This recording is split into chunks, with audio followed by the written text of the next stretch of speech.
I show you how to hard reset on LG G2 Mini. Turn off the phone.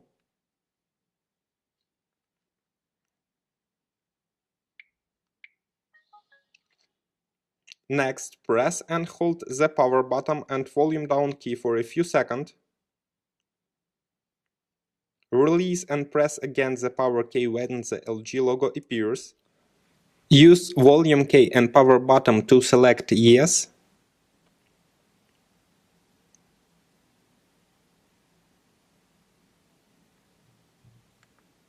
And then choose yes.